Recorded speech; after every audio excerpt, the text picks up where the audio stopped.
Welcome to శ్రీనాగు vlogs. నేను ఈరోజు మీకు బూడిద గుమ్మడికాయ హల్వా చేసి చూపించబోతున్నాను.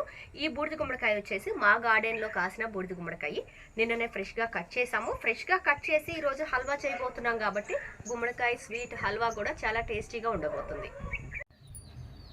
బూడిద గుమ్మడికాయ ఏంటి, హల్వా ఏంటి అనుకుంటున్నారా? కామన్గా బూడిద గుమ్మడికాయని మనం ఇంటి ముందు దిష్టి కోసం కట్టుకుంటాం కదా, ఇలా స్వీట్ కూడా చేసుకుంటే బాగుంటుంది. నేను ఒక గుమ్మడికాయ తీసుకొని దాన్ని నీట్గా కడిగేశాను. పైన ఉన్న తెల్ల పొడి పోయే వరకు క్లీన్ చేసి వాటిని చిన్న చిన్న ముక్కలుగా ఇలా కట్ చేసుకోవాలి. ఆ తర్వాత గుమ్మడికాయలో ఉన్న గింజలన్నిటిని తీసి పక్కన పెట్టాలి.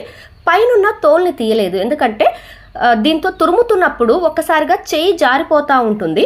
ఈ తొక్కు ఉండడం వల్ల ఏంటంటే చెయ్యి జారిపోకుండా గ్రిప్ ఉంటుందన్నమాట. మనం ఫాస్ట్గా తురుముతున్నప్పుడు చాలా వరకు జారిపోయి స్కిన్ కట్ అవుతూ ఉంటుంది. ఈ తొక్కు ఉండడం వల్ల అలాంటి అవకాశం తక్కువగా ఉంటుందన్నమాట. ఈ వైట్గా ఉన్నంత వరకు మొత్తం నీట్గా తురుముకోవాలి.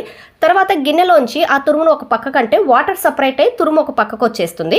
నేను తీసుకున్న గుమ్మడికాయకి నాకు 2 కప్పుల తురుము వచ్చిందనమాట. బాండీ పెట్టుకొని డ్రై ఫ్రూట్స్ని వేయించుకొని పక్కన పెట్టుకోవాలి. నాకు ఆ క్లిప్ మిస్ అయింది.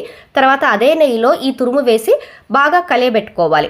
అంటే దీనిలో ఉన్న వాటర్ అంతా కొంచెం ఇంకిపోయే వరకు కలియబెట్టుకోవాలి. 2 కప్పుల తురుముకి 1 కప్పు బెల్లం తీసుకున్నాను. ఈ బెల్లాన్ని ఈ తురుములో వేసి బాగా కలుపుకోవాలన్నమాట. ఇవి రెండు బాగా బెల్లం మంచిగా మెల్ట్ అయిపోయి తురుములో కలిసిపోతూ ఉంటుంది.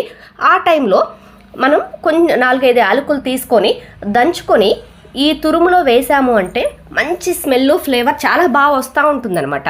అంటే మనకి ఇది కడాయి కంటుకోకుండా తిప్పుతున్నప్పుడు తిరుగుతుంది అంటే మంచిగా ఉడికింది అని అర్థం అనమాట. చాలా అంటే చాలా బాగుంది. మీరు ట్రై చేయండి. Please like, share, subscribe my channel.